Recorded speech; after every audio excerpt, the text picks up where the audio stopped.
बिस्मिल्लाहिर्रहमानिर्रहीम अस्सलामुअलैकुम रहमतुल्लाह। साबिक DGISI जनरल फैज़ हमीद जो कि इस वक्त कोर्ट मार्शल का सामना करने के बाद 14 साल की सज़ा को भुगत रहे हैं, उनको 14 साल की सज़ा सुना दी गई। अनकरीब उनके लिए बहुत बड़ी खुशखबरी आने वाली, बहुत बड़ी खुशखबरी, और वो होगी रिहाई की खुशखबरी। देखिए, आजकल जनरल फैज़ हमीद जो कि एक मसलूम है, जेल के अंदर मौजूद है, उनको सज़ा सुना दी गई है, उनके पर सज़ा दी गई है कोर्ट मार्शल करने के बाद। तो ये तमाम लोग जो कि नून लीग पीपल्स पार्टी के लोग हैं, ख़ास तौर पर नून लीग वाले, आप इनकी एहसान फरामोशी का लेवल चेक करें कि इस कदर ये एहसान फरामोश लोग हैं।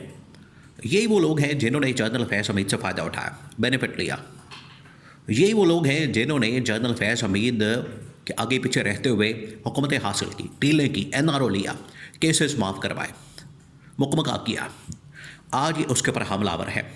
आज क्योंकि वो जेल के अंदर मौजूद है, आज उसको सज़ा दी गई है, आज वो मसलूम है, और ये बाहर हुकूमत के अंदर बैठ के उसको तनकीद का निशाना बना रहा है। लेकिन बहुत करीब, अनकरीब, बहुत जल्द उसकी रिहाई होने वाली। वो कैसे, आपने पूरा सीन समझना है। और सिर्फ उसकी रिहाई नहीं होने वाली, बल्कि इमरान खान की भी रिहाई होने वाली है। ये इनके लिए किसी क़यामत से कम नहीं होगी ये खबर। लेकिन आपने पूरा सीन समझना है, ये होगा कैसे। जनरल फैज़ हमीद का होता है कोर्ट मार्शल। आज से तकरीबन कोई 1.5 साल पहले जब उन्हें गिरफ़्तार किया गया, ये पिछले साल की बात है, 2024 के तकरीबन कोई जून, जुलाई, अगस्त की बात है जब उन्हें गिरफ़्तार किया गया। उसके बाद उनका कोर्ट मार्शल किया गया और 1.5 साल गुजरने के बाद अब उनको 14 साल की सज़ा सुनाई गई। अब जो प्रेस रिलीज़ जारी की गई, आप ज़रा उसके ऊपर गौर करें। जो प्रेस रिलीज़ है ये बड़ी अहम है। प्रेस रिलीज़ के अंदर ये बताया गया, प्रेस रिलीज़ के अंदर ये बात की गई कि जनरल फैज़ हमीद को असल में वसाइल का गलत इस्तेमाल करने, सरकारी वसाइल का, अपने ओहदे का, अपनी कुर्सी का, अपनी डेजिग्नेशन का, अपनी पावर का, अपनी अथॉरिटी का गलत इस्तेमाल करने की वजह से उनको ये सज़ा सुनाई गई। फिर सीक्रेट एक्ट के अंदर ये आता है, क्योंकि वो एक इंटेलिजेंस एजेंसी के सरबराह रहे। जो भी फ़ौज के अंदर जाता है, आखिरकार वो एक सीक्रेट एक्ट का पाबंद हो जाता है, क्योंकि बहुत सारे मामलात होते हैं, बहुत सारी चीज़ें उनके नॉलेज में आ जाती हैं, जिसकी वजह से उनके ऊपर सीक्रेट एक्ट लागू हो जाता है। तो सीक्रेट एक्ट की खिलाफवर्जी, वो कहा जाता है कुछ तस्वीरें या कुछ वीडियोस या कुछ ऐसा डाटा जो कि वो अपने साथ ले गए, उसके ऊपर उनकी वजह से सीक्रेट एक्ट लगाया गया। तो सीक्रेट एक्ट सरकारी वसाइल का गलत इस्तेमाल और पावर को अब्यूज़ करना, मिसयूज़ करना, ये वो इल्ज़ामात है जो प्रेस रिलीज़ के अंदर बताया गया कि ये इल्ज़ामात उनके ऊपर साबित हुए और इसकी बिना पर उनको 14 साल की सज़ा सुनाई गई। अब आप यहाँ ठहरे ज़रा, अब आप यहाँ रुक जाएं। अब आपने यहाँ पर थोड़ा सा गौर करना है।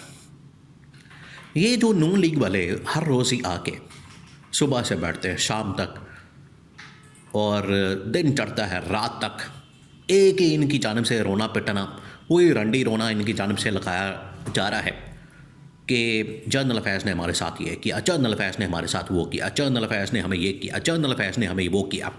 ये इनकी जानिब से मीडिया के ऊपर, TV चैनल्स के ऊपर बड़ा बयानिया बनाया जाता है। हकीकत उसकी ये है, और बड़े वाक़यात सुनाए जाते हैं कि हमने बड़ा कुछ भुगता है इसके दौर में। तो वो भी बताएं कि आपने कितना फ़ायदा भी हासिल किया उसकी वजह से। फ़ायदा नहीं बता रहे, नुकसान। जब आपका किसी के साथ ताल्लुक़ बनता है तो फिर उसमें फ़ायदा नुकसान दोनों चीज़ें होती हैं। तो बेनिफिट ले लिया, यानी मीठा मीठा हप हप, तो कौड़ा कौड़ा थू थू, यानी फ़ायदा हासिल कर लिया, और अब नुकसान के ऊपर शोर मचा रहे हैं। तो इनकी इतला के लिए अर्ज़ है कि जनरल फैज़ हमीद को जो सज़ा सुनाई गई है, वो इन जराइम की वजह से, जो ये समझते हैं कि इनके साथ जराइम किए गए, उसकी वजह से सज़ा नहीं सुनाई गई, बल्कि वो एक टॉप सिटी का केस आता है, उसमें सज़ा सुनाई गई। ये पहली बात। अब ये प्रोसेस शुरू होने जा रहा है अपील का। तो इनका जो बयानिया वो तो फारिग हो गया कि हमें बड़ा कुछ यहाँ पर मुकदमात का सामना करना पड़ा, हमें विक्टिमाइज़ किया गया, हमें प्रेशराइज़ किया गया, हमें बड़ा मारा गया, हमें बड़ा घसीटा गया, जनरल फैज़ ने हमें बड़ा नुकसान पहुँचाया। तो इनका बयानिया फारिग हो गया। अब जनरल फैज़ हमीद के पास इस वक्त अपील की ऑप्शन बाकी बचते हैं। और इसके अंदर देखें इमरान खान को भी रगड़ा जा रहा है। अब ये तमाम जो वाक़यात बयान किए जा रहे हैं, तमाम जो चीज़ें बयान की जा रही हैं, इसमें इमरान खान का दूर दूर तक कहीं ताल्लुक वास्ता नहीं। जितने भी वाक़यात बयान किए गए, कोई कह रहा है कि मुझे गिरफ़्तार करवाया जनरल फैज़ ने, कोई कह रहा है मेरे ऊपर मुकदमा बनाया, कोई कह रहा है कि मुझे कहीं से उठाया, कोई कह रहा है मुझे मेरे साथ कुछ किया। इसमें इमरान खान का जिक्र रत्ती बराबर भी नहीं, सिरे से मौजूद नहीं।